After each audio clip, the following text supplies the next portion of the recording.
My name is Jill Phillips and I'm the creator of Whose Shoes, a popular approach to co-production. I was named as an HSJ 100 wildcard and want to help give a voice to others, talking about their experiences and ideas. I love chatting with people from all sorts of different perspectives, walking in their shoes. If you are interested in the future of healthcare and like to hear what other people think, or perhaps even contribute at some point, Wildcard Whose Shoes is for you. So, a little bit of a change for this, my first podcast of 2026. And I hope the year so far is going really well for everyone listening. So, the tables are turned. Instead of being the podcast host, I am the guest. So how did that happen? I recently had the privilege of appearing as a guest on Ruth Germaine's podcast, So Who Cares Anyway, where she talks to people who inspire her around healthcare improvement. So a massive overlap with my own Wildcard Whose Shoes podcast. It was fun being a podcast guest. We both enjoyed the conversation, so thought we would share it here as well to reach a different audience and cross-fertilise between the two podcasts. I'll put a link to Ruth's podcast in the show notes. Ruth invited me to talk about the impact of the Whose Shoes approach in fostering genuine co-production and personalisation across health and care. Whose Shoes has been used in all sorts of different settings, including dementia care, maternity services, and with children and families, but the common approach is always the same: to create the conditions for people from all sorts of different perspectives to have conversations as equals, and then for us to listen, really listen. It is quite a simple formula, really. So jump in. Here we are, Ruth Germaine and myself, Jill Phillips, in conversation. Hi, it's Ruth here, and I just want to ask, what if a board game could change healthcare? To find out, listen into this episode where I'm joined by Jill Phillips, the creator of an amazing game called Whose Shoes, a colourful, poetic, radical tool for co-production where people can really think about what it's like to be in somebody else's shoes. We talk about creativity, courage, and what happens when people feel truly heard. So this one's full of goosebumps. I think it's amazing. I hope you enjoy. And I'm really delighted today, I always am, but yeah, especially delighted today to have Jill Phillips join me. So the first time I met Jill came along when I was a Darzi Fellow to introduce us to a game that Jill's created called Whose Shoes that we used for co-production. So yeah, I'd really delighted to have you on, Jill. Co-production is one of those things I think is just so important, not always understood, and I think your game is just such a creative way of approaching it. So I'm going to pass over to you because I know that's a really short introduction and just ask you to introduce yourself, please. So thank you, Ruth. It makes a change, doesn't it, to be a guest on somebody else's podcast? Yes, I didn't say that, did I? That you have your own podcast. I do. Yeah, so my podcast is Wildcard Whose Shoes, which has been an extension from the Whose Shoes work that I do, which is about looking at things from different perspectives. So as Ruth said, I'm the creator of this rather maverick tool, and I absolutely love it. And one of my favourite pieces of work ever has been working regularly with each cohort of Darzi Fellows.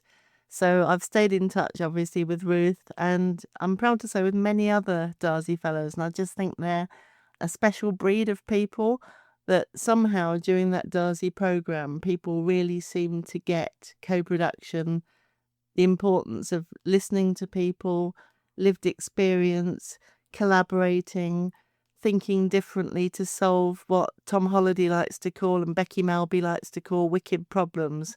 And I've just found it the most amazing network. So Ruth and I came together again in person recently when sadly it's the end of the Darzi Fellowship programme as we know it. And we had really quite an amazing get-together and celebration. I was surprised at how many people I knew, like from across all the different cohorts, and it was just really lovely to reconnect with so many of them. Yeah, it was a great event, wasn't it? I mean, it was sad because the Darzi programme was ending, and as you say, it's been so important, but it was also just great to see everybody there and the passion and everything in the room.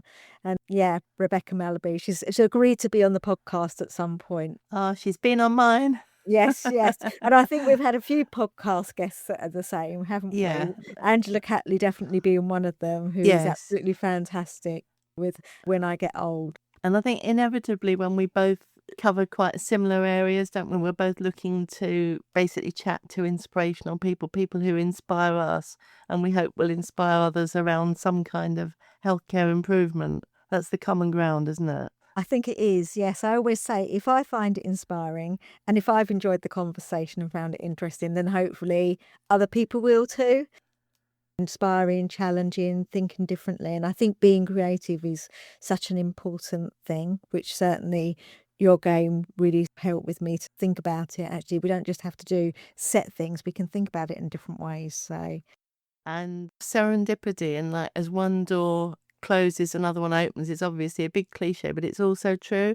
And literally, when I was on the train going down to the Darzi event, quite sad that it was all finishing, I got a very exciting invitation to go and run Whose Shoes sessions for the current NHS GMTS trainees, so the NHS graduate management trainees, and that was last week.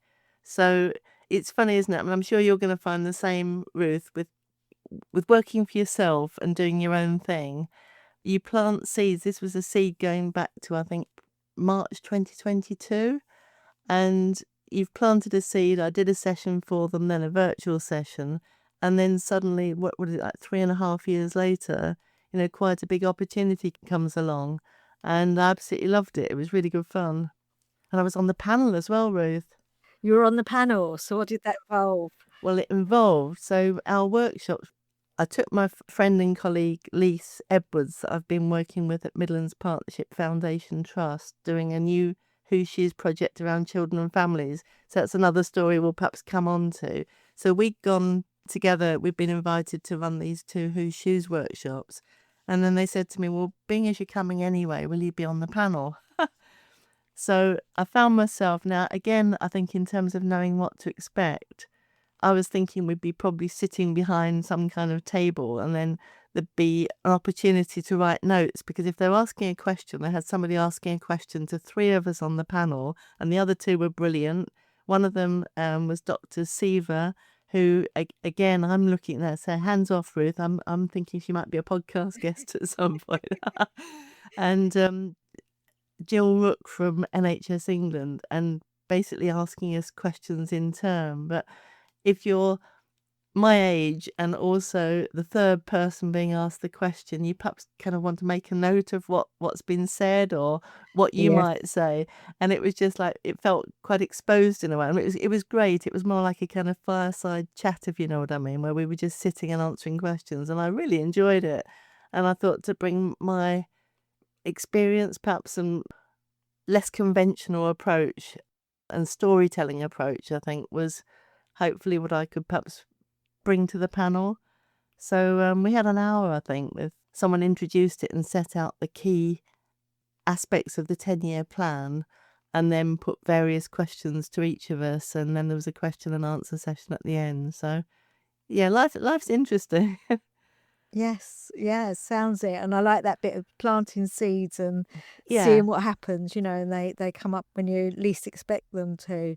But and from your point of view of hands off the podcast, I think what's interesting is actually, 'cause I've listened to some of your podcasts and I know you've listened to some of mine. I think they're probably quite different. And I think we probably draw out different things for people, because I think so often these people that come on, I mean, we've spoken already about how long we do our podcast for, and both of us have said sort of just over an hour maximum. But actually, when they come on, I'm sure that these people, I could talk to them for ages. Yes. So I don't think it really matters, because there's so much more that these people have got to say. Absolutely. But what I'd like to know, Jill, I'd like to know a bit more about you Okay. and what led you to Whose Shoes, sort of that drive, that passion, which I feel every time I'm around you.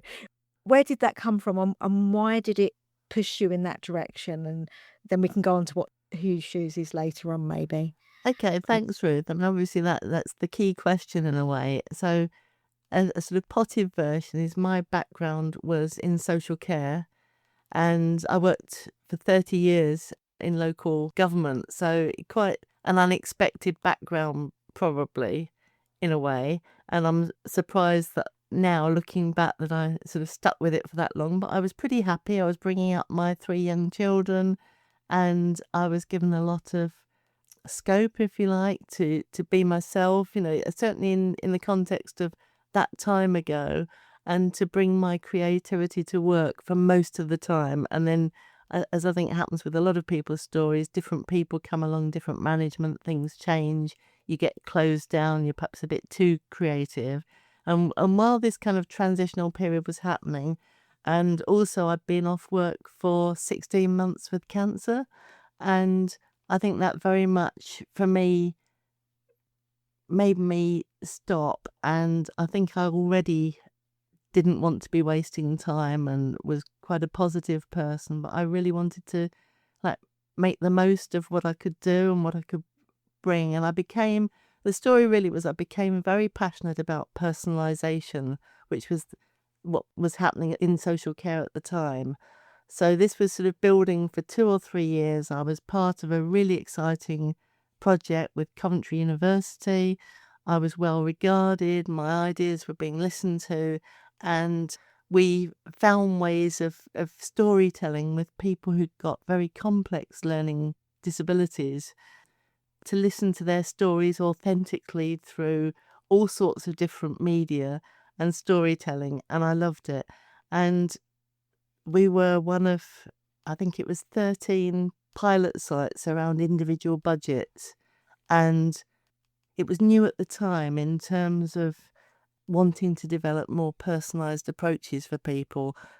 They'd be given a budget and able to buy the support that they needed, rather than the council just providing a service for them. And honestly, I became excited about this because I thought it was real in terms of services starting to fit around the person, rather than people going from pillar to post, getting what was available or not, and nobody talking to each other, which, fast forward to the NHS 10-year plan now, is quite an interesting concept. And what happened for me was that I realised I was working at the time in a sort of performance context. I was sort of quality improvement, and I was being asked to deliver on outcomes and personalisation. And basically, I became very convinced that nobody knew what it was, and we needed to kind of go back a step to really discover what these words meant, so that they didn't just become a good idea but a buzzword. So I started to do some thinking around, say, a care home setting, and everybody wants to deliver personalised care. So I've always got the assumption that people come to work because, they're good people and they want to do their best. So in a care home context, if you want to deliver personalised care, what does that mean? And what does it mean for the people who live there? What does it mean for their families? What does it mean for the care staff? What does it mean for the manager? What does it mean for the catering staff? What does it mean perhaps for people who come in and provide activities, volunteers? What does it even mean for the people who design the place in the first place? So the environment. And it was absolutely fascinating. And I'd read Community Care, in particular, was the journal at the time, about this emerging agenda of personalisation. And the idea of kind of looking at things from different perspectives.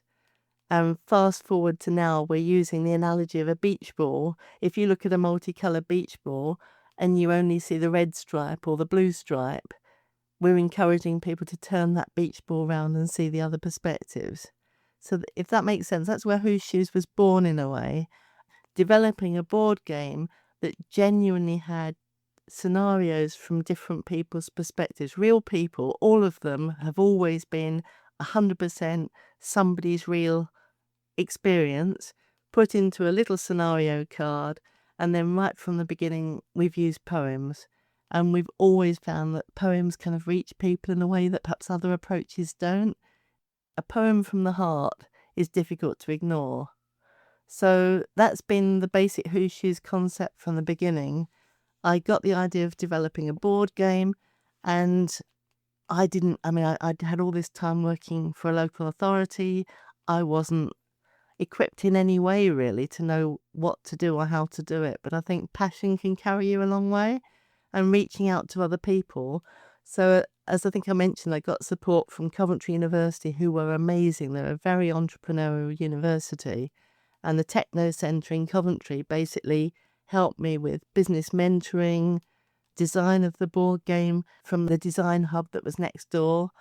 And it was literally, it was crazy, like doors opening all over the place. And there was a health design institute over the road. It was just, as I needed the various different bits, I was finding the people to help me with it. Even manufacturing. The board games originally were printed in Estonia. The little croc shoes come from China. The dice were locally made in England. The cards were printed up the road. It was, I was way, way, way out of my comfort zone, but it was incredibly exciting.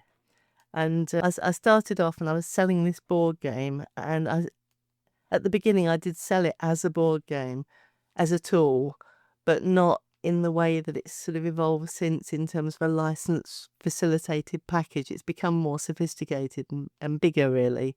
But in the early days, it was just sold as a board game. And I had this business mentor who said to me, Jill, who are you going to sell this board game to? And I said, well, other social services departments, obviously. And he said, how many of those are there? And I said, I think we're about 150. And he said, how many of them are going to buy it? How many are you going to sell it to? And I said, well, all of them, because they need it, And then, who else are you going to sell it to? And I couldn't think of anybody. So it was that level of naivety in a way. And actually my second customer was Ali Gardner, who was a senior lecturer at Manchester Metropolitan University. So the journey was so different from what I expected. But I think, I just wanted it to happen and really went with the flow in terms of taking opportunities and trying to network with people and just reach out, really. And then the recession hit. So I set up in 2008 wasn't the best time to be setting up a business, really. No. And I had, looking back, I had a really successful first year, considering, and certainly got the money back that I'd put into the business. I'd given up my job. And I hadn't been made redundant or anything, so my salary just stopped. And I say, obviously, putting some of your own money into developing anything, really. I think I had more help at the time than you get now. There was more help with, say, Business Link and one or two services that were available. But then it felt as if everybody I built contact with lost their job or got redeployed or didn't know what they were doing. And that was before social media, really. And then Twitter kicked off. And honestly, I used Twitter to build the whole thing and to build the relationships and keep in touch with people when they move from one place to another. It was really transformative. I think all that social media and Twitter was just so useful, wasn't it? I think we spoke about Twitter and what it is now. So I know some people still use it and I completely understand. But for me, I don't so much now, but I think listening to your story there, there's a few things I'm just going to pick up on that I really, really like. One was about bringing my creativity to work. And I think that is something that, we struggle with because actually so often we go to work and it's just so busy, and listening to people now, I think it's busier than it's ever been. Yes. So there isn't room for creativity, either in the minds of the people in the organisation, because you talked about people allowing you that, but also in the minds of the individual, because we're just going to work. We've got so much to do at home, at work. It's almost that get that job done. So even if you've got those creative ideas, are you allowed to do them? And then the other bit was about passion can carry you a long way. So actually trying to tune in from that creativity into that passion is obviously something that you use to drive you, and I think is just so important. You've said lots of things there, Jill. I wonder if at this point it's worth asking you to describe Whose Shoes, and certainly we can put a link in the chat so people can perhaps see it in action. I know you've created some brilliant videos and things, so we can put those links in. But for people listening now, it'd be nice to have a little bit of a picture about what it is and what it does. I mean, I've seen the board. It's great. It's colourful. It's red and yellow and blue and green, I think, if I remember That's rightly. I mean, right. it's top That's of my right. head. It Yeah. was back in 2019. As you say, there's the little crocs that you move around. There's the cards. But perhaps you can just give us a little bit more of a picture. I'm getting excited now. No, you remember it very well, and that's nice. I mean, it is colourful and memorable, and it's really, really simple. I mean, in terms of describing it to people when they're playing the game, if you like, or using the tool, to use a bit more management speak. And that's been an interesting story in itself. You know, Jill, you'll never get anywhere. This was the early days. If you call it a board game, you need to call it a learning and development management facilitation, quality improvement methodology, and many more words, you know. And for me, the joy of it really is it's simple. It really, you can play it in different ways. It's a flexible tool, but the look of the board is you've got 4 packs of cards, and like you say, Ruth, they're blue, which represents and means that the scenarios in that pack of cards are sourced by the people.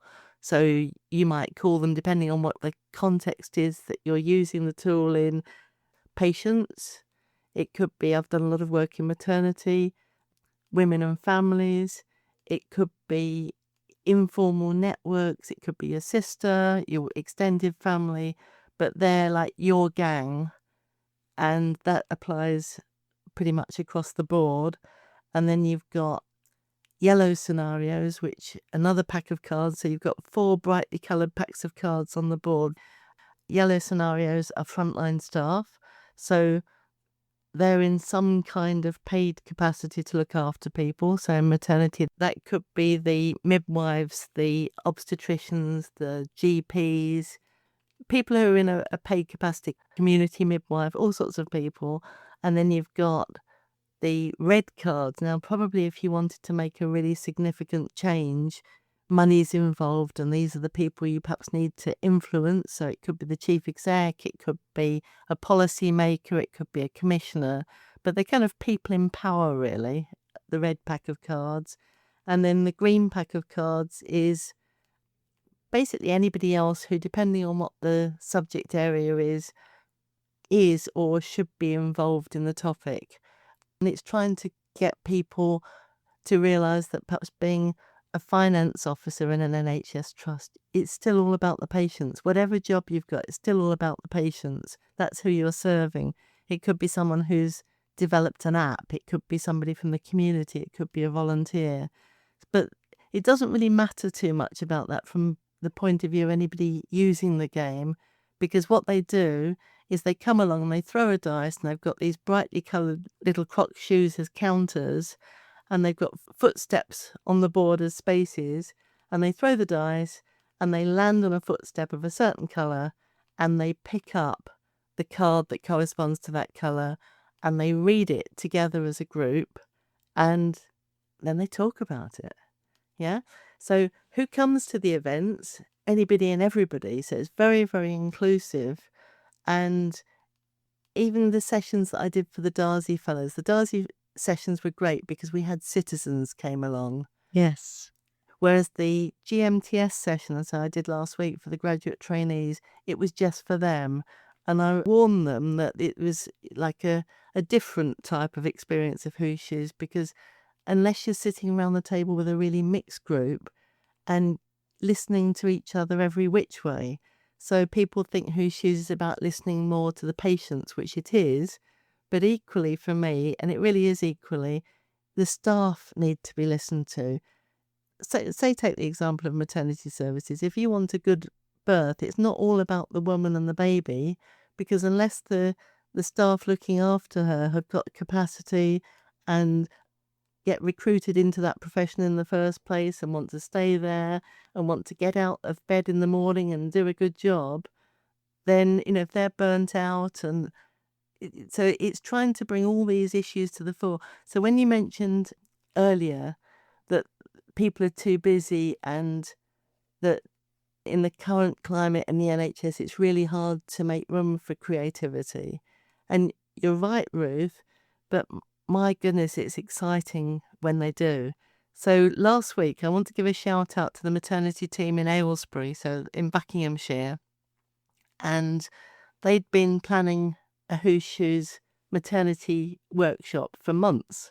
And that's what it takes sometimes, because originally they wanted to do it quite quickly. And I said, no, it'll be too quick. It won't be good enough.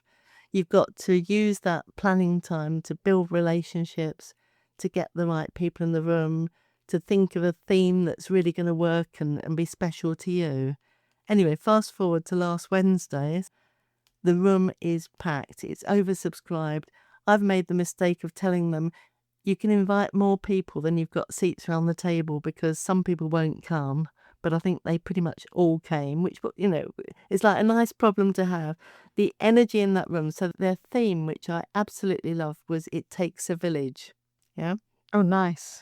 So around someone having a successful experience of pregnancy, birth, postnatal care, going home, etc., etc., it takes a village. But what I loved about it, because I'd given them a challenge, the best workshops will be something that the local team have really got behind, done something special themselves, done something creative. I'd given them examples of music and all sorts of different creative approaches that people have brought. And when we've had various planning meetings, and they said, oh, we've come up with our theme, It Takes a Village. But honestly, Ruth, they made it like a village fete. Oh, lovely. So this is the NHS at the moment, and the tables were named after local villages, and they got little pictures on them, and they got the Who's Shoes bunting around the room, so very colourful, but they put their own bunting up as well. All the little name badges had got houses on them, and during one of the planning calls with them, Nick, who was the PA to the director of midwifery, suddenly popped up really excited, and while we'd been on the call, she'd sourced these large post-its in the shape of houses. Oh, wonderful. Yeah. So when we came to do our pledges at the end of the workshop, because Who's Shoes is all about what can you do individually to make a difference, we can perhaps talk about that a little bit more, but she'd sourced these large pledge cards in the shape of houses that then they could collect up and make it look like a village with all these different pledges. So it was just extraordinary. And someone came up to me at the end, and she was going to join the Maternity and Neonatal Voices Partnership. She was buzzing with it. She was wanting to use her quite difficult experience to help others. And she hadn't expected, I think, to come along with that outcome. But I think I think my message would be, if you just create the conditions for people to feel that they're honestly valued and listened to, then magic can happen. But you can't just do it by saying we want to do that co-production, that Who's Shoes thingy, because it seems to be working somewhere else. It absolutely doesn't work like that. It's the opposite of a tick box. And you've got to genuinely set out to listen to people. And I think people can see straight through you if you don't. Yes, yeah.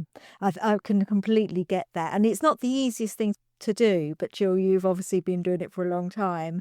And what you've not only managed to do is to create that yourself, but you've managed to create the conditions, listening to that, where the people that are actually going to be doing this work that you're working with, that they've learned how to create that as well. I just want to go back one bit, because you talked about the blue, the red, the yellow, the green, those different things and all those different people.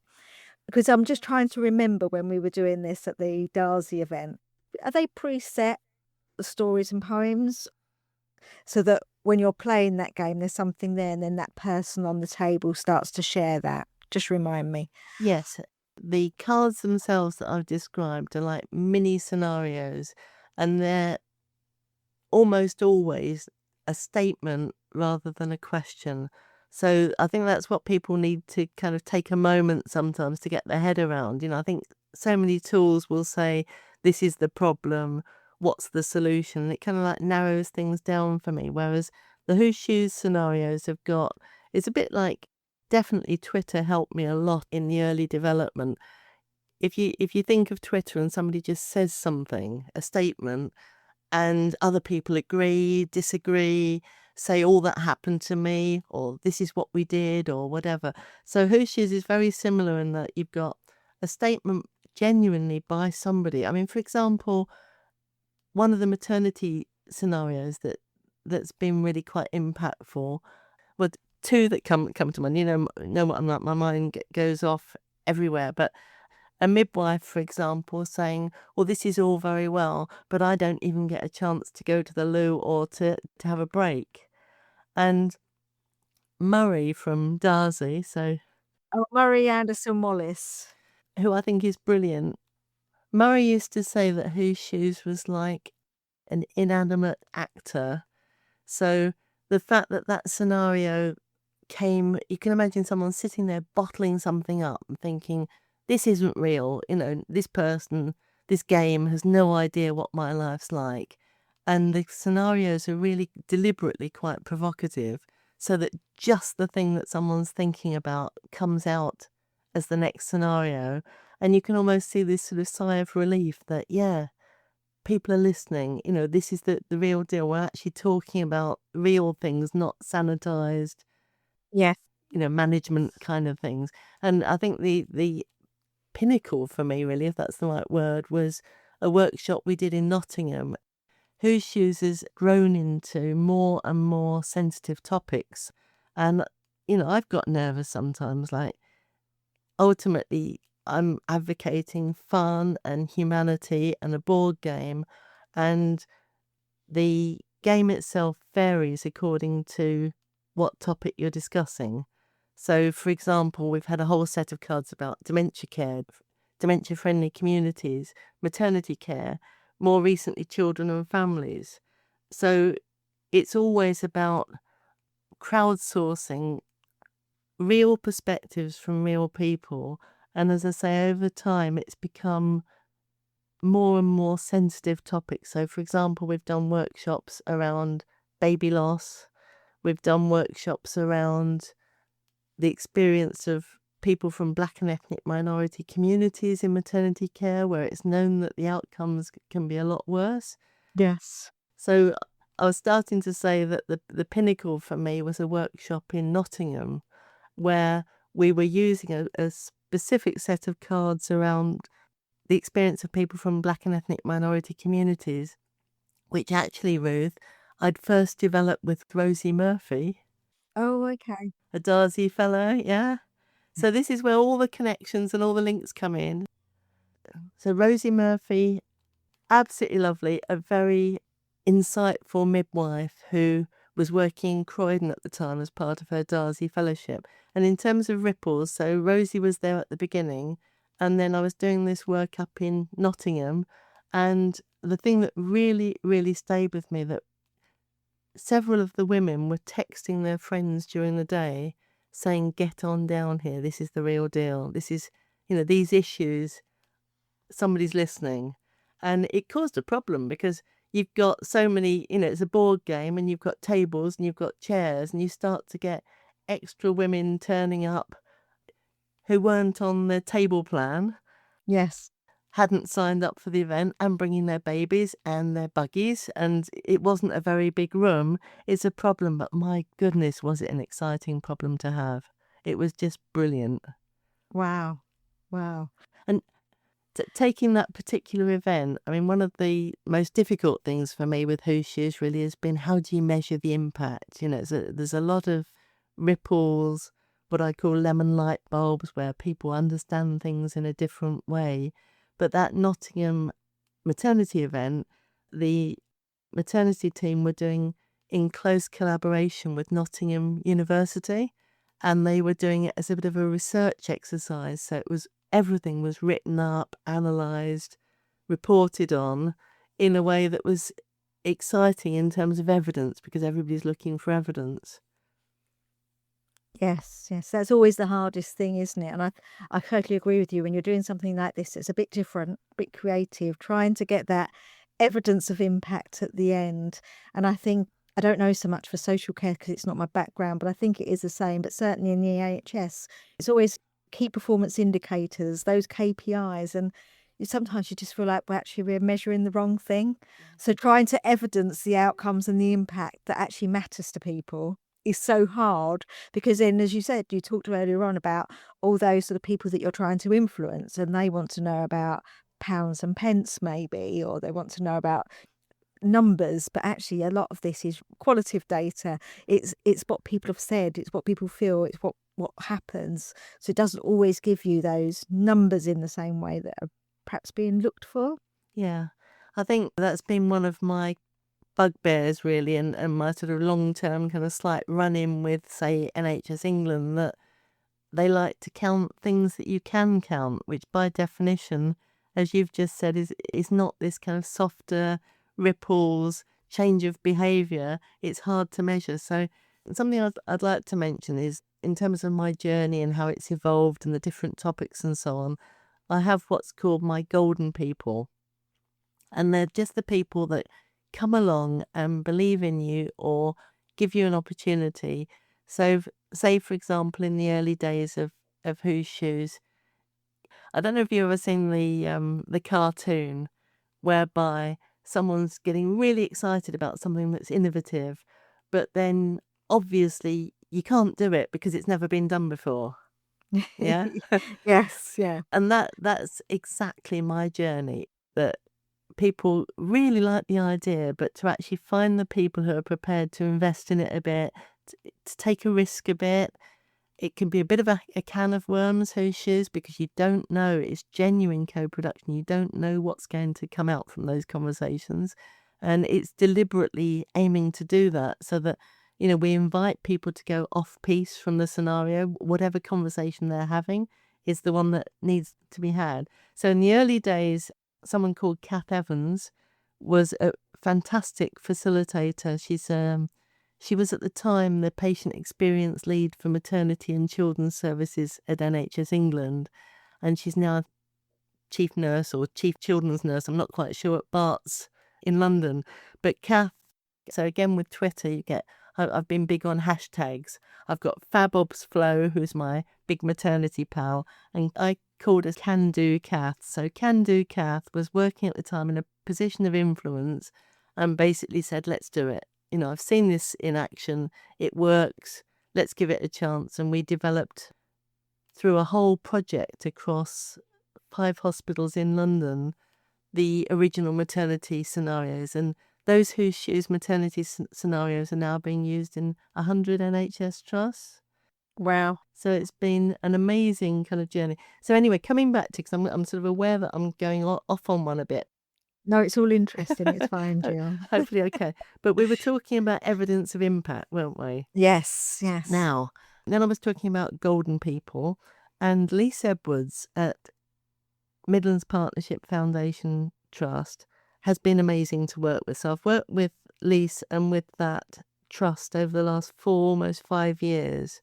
And we met in a breakout room for a Liberating Structures session.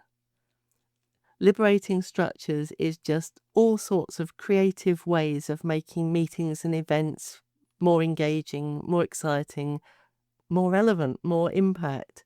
So we met there because we're both interested in creativity, and we've now been doing a properly funded long-term project developing new Who's Shoes resources around children and families. So I'm hoping it's going to have the same kind of scope and the same kind of impact as the maternity work. And it's had everything that it needed to have in terms of, I've just said it's taken like 4 or 5 years to develop. It's not a quick fix. It's taken that long because we've gone out and met with real people and found out what the issues are and developed, co-produced the scenarios, the poems. We've got 45 new poems, and it's been very, very exciting. We've done work around joining things up for children and families. I've learnt so much. Mental health, care experience, children and young people, and special educational needs, disability and neurodiversity. So it has been huge. And it got to this summer and we were sort of finishing the formal project and finalising the resources. And can you believe we had something called a celebration event? Yes. Yeah? Wow. Now, Like, again, like I say, it was, like the maternity team I mentioned, and it takes a village. I think that's courageous, to Mm. call it a celebration event, not a evidence sharing. Do you know what I mean? You can Yes, you yeah. can knock all the fun out of it. It was a celebration event, and it felt like a celebration.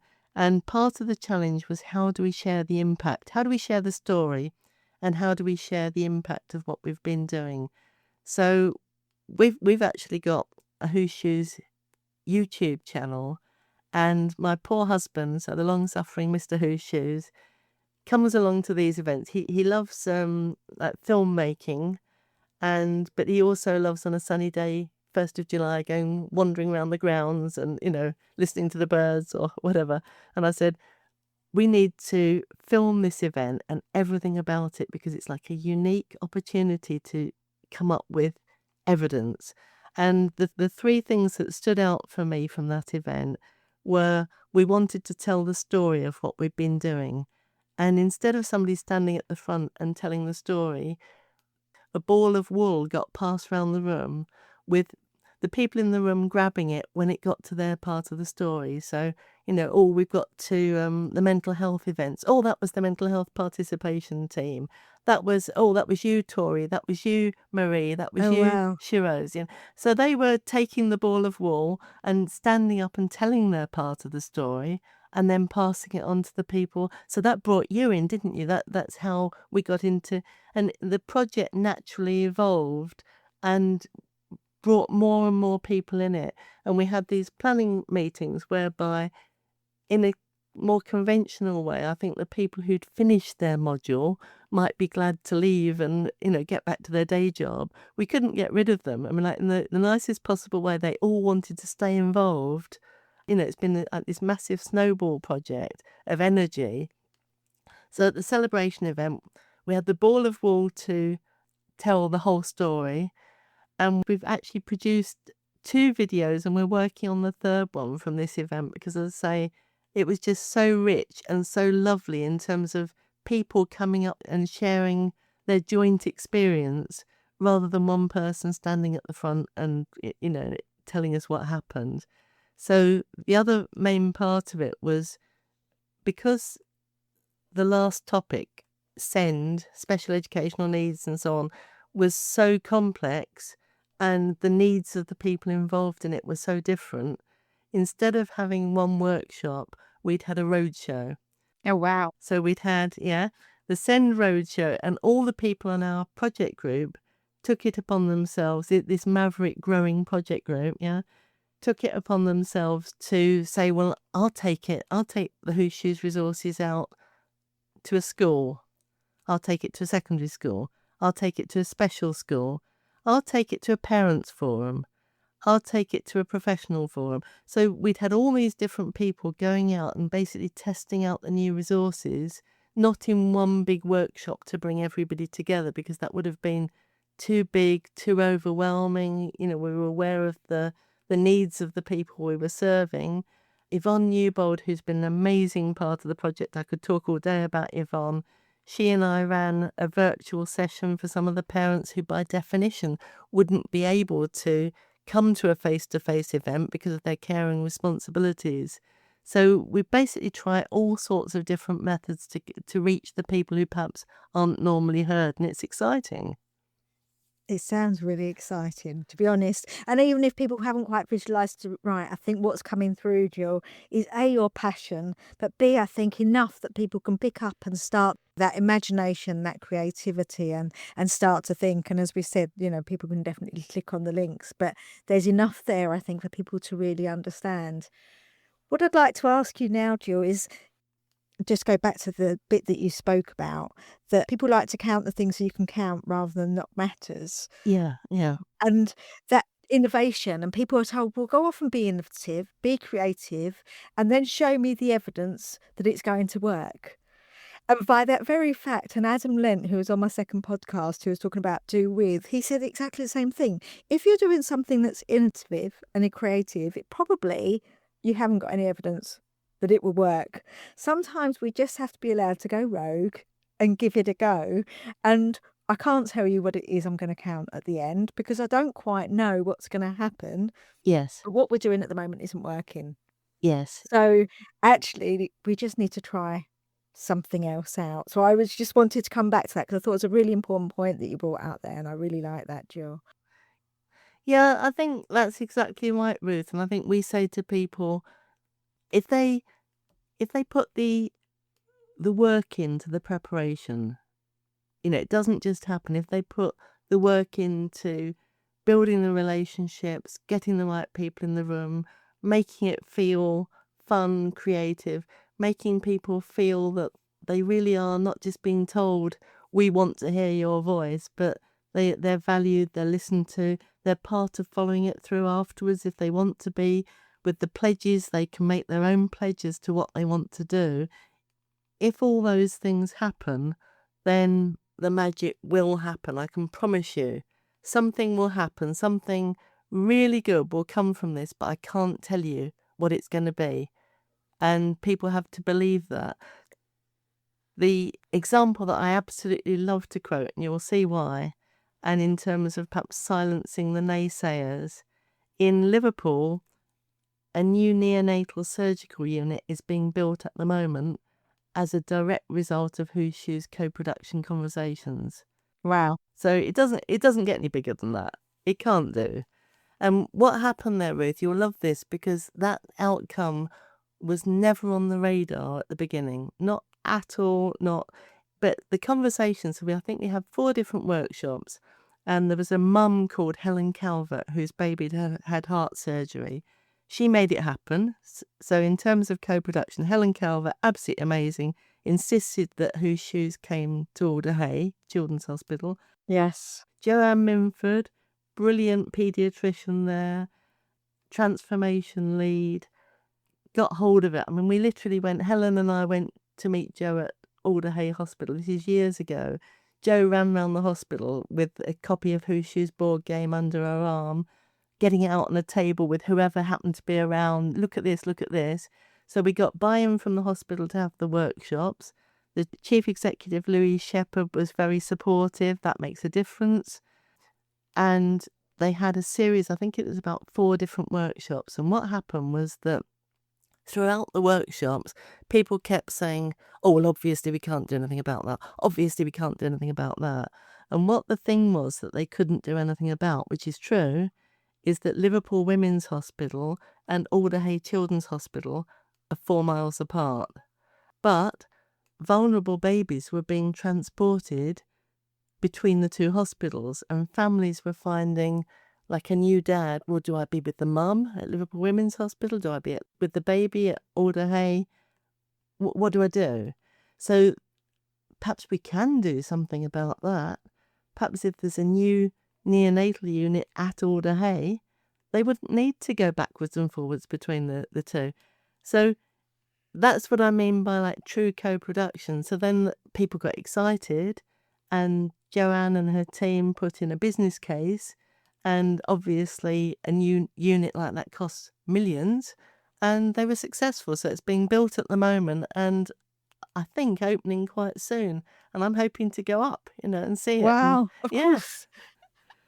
And we have the graphic artists. So again, in terms of visualizing what we do, a big part of it is how do you capture what people are saying. So you have the conversations on the table, and what can be frustrating sometimes is people are so deep in these incredible conversations that they're forgetting to write anything down, and Yes. it would get lost. So we have post-it notes, and instead of having a table facilitator who records everything, we have post-it notes everywhere, so that if you have a quick thought or you've said something, you can take control and you can write your own post-it note. And then we have a visual artist who records all the conversations, and then that can become an action plan or used in a business case or whatever it might be. Very, very powerful. And of course, the visual art, that happens like that, anybody who's seen it just looks incredible, doesn't it? So that in itself is inspiring. And you actually answered my next question. So I'm pleased I went back to that bit, Okay. because my next question was, can you tell me about an incredible outcome that's come out of Huge Shoes? And I don't think you Okay. can probably go from any more incredible than playing a game where you've got some nice little Crocs going round on a board, Yeah. some footsteps and some colourful cards that to go in with lots of people, passion, and a new hospital. I mean, that's a massive impact, isn't it? And the impact of that hospital, just from what you've said already, Dad's not having to think, whereabouts am I, where I need to be, this hospital or that hospital, and baby's not having to be transferred when they're vulnerable. And I'm sure so much more as well about that hospital that's probably come out. I don't know if there's anything else you want to share there, Jill. Well, I had a goosebumps moment for a minute there. And I mean, as you can probably tell, I'm not a big fan of counting and league tables and KPIs and so on. So No, I take it all with a pinch of salt. I understand that. Yeah. But coincidentally, I think Alder Hey have come out at the top of one of these recent league tables, and Midlands Partnership Foundation Trust have come out at the top of their league table, or number 1 or number 2 kind of thing. And perhaps it's something to do with, because I mean, Who's Shoes and the ability to open the doors and having an unknown kind of thing, like Who's Shoes, that's going to genuinely find out what people will think rather than try and overmanage that. Perhaps that's part of a mentality in a trust like that, whereby they're open to learning. And what I've found with the whole Who's Shoes journey, and certainly in the early days, it was very, very telling that possibly whether it was local authorities or whatever it was, who desperately, in my view, needed Who's Shoes in terms of perhaps thinking a bit more creatively and, just opening the doors to conversation, they weren't the ones going for Who's Shoes. It was the ones who were already pretty excellent and who just want to make sure we're doing the right thing, find out what we can do to improve. And that applied whether it was care homes or whether it was all sorts of different teams that we've worked with, housing associations. I'm going back to the earlier sort of community-based sort of social care aspects that people perhaps don't know so much about. Yes. Yeah. And what you've really said there as well that I really liked is that open to learning. And I think that we so often, when we talk about learning, developing, improving, people think it's a course, it's a module, it's a program, it's an online delivery. But actually, learning is just constantly learning with and from people.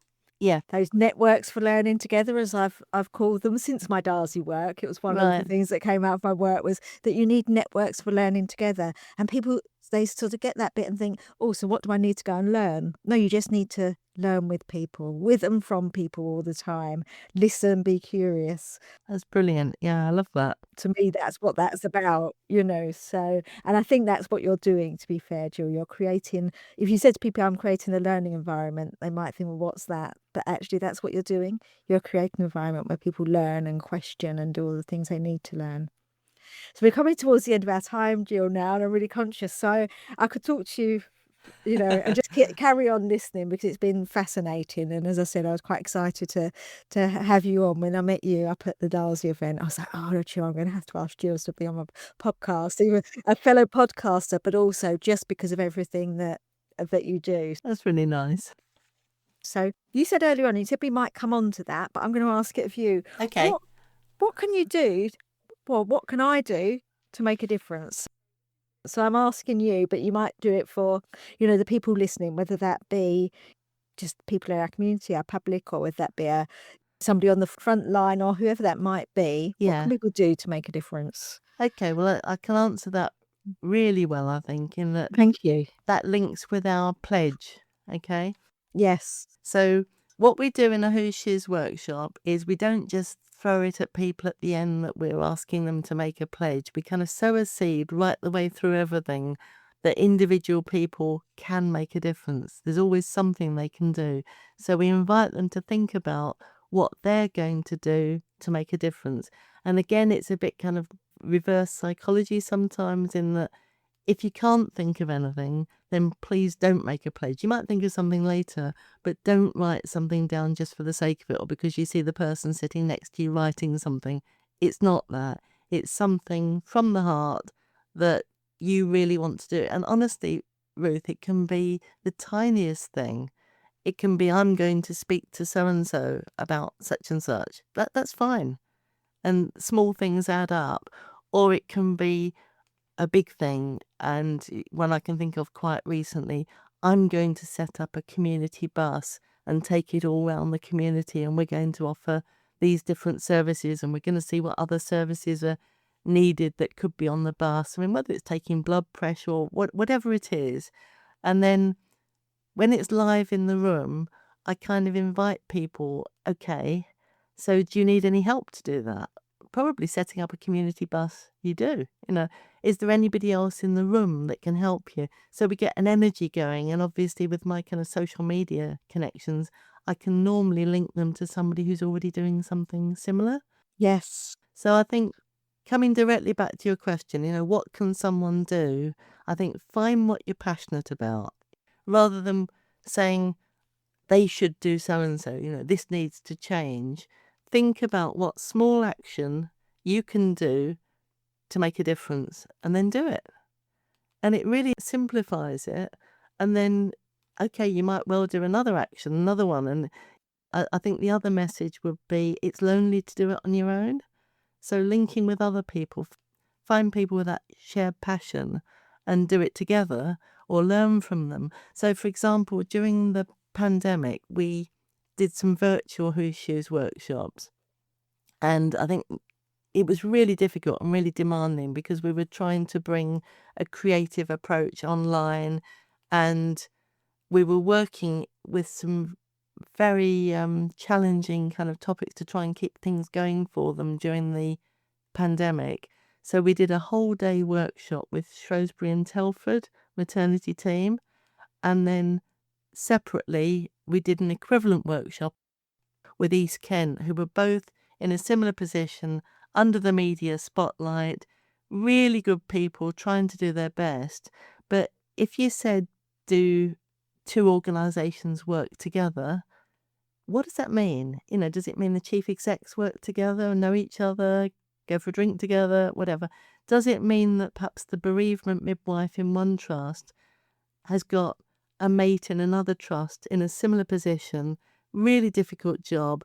They know each other, they talk to each other, they learn from each other. So the kind of community of practice idea, which I think you've mentioned really strongly, I think is a really key message.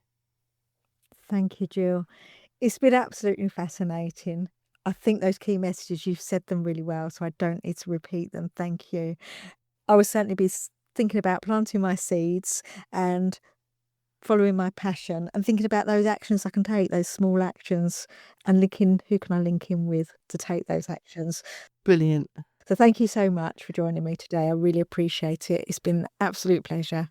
Thank you, Ruth. I've loved it. Thank you. Thank you so much for listening. If you enjoyed this episode, it would be fantastic if you would leave a review and a rating, as well as recommending the Wildcard Who Shoes podcast series to anyone who you think might find it interesting. And please subscribe. That way you get to hear when new episodes are available. I have lots more wonderful podcast guests in the pipeline. And don't forget to explore and share previous episodes. So many conversations with amazing people who are courageously sharing their stories and experiences across a very wide range of topics. I tweet as Whose Shoes. Thank you for being on this journey with me, and let's hope that together we can make a difference. See you next time.